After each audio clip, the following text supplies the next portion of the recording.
Pisces, my water babies, positive vibes, motivation, inspiration, elevation, love, light, positive energy, goodwill, peace and healing, abundance and prosperity all your way.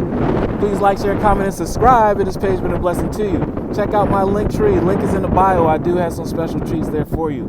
Your word of the day is the voice of the heart. The voice of your heart. What are the lyrics? What is the beat, the rhythm? It's time to be original. Listen to yourself. Don't look to the left, right.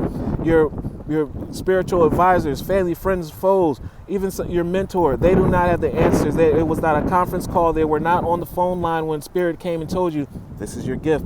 This is what I want you to bring into the world. This is what I'm blessing you with. So go to your special place. Do what you like to do. Listen to yourself and your own intellect and act on it. It will change your world because you know it's right.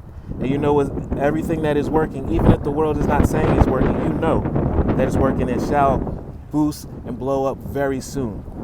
I silence the fear in me and discover the voice of my heart. The fruit of these words guides me, and I trust the song of my soul. My intuition leads me to the path of light and breakthrough. Be kind to one another. Love yourself. Love you too.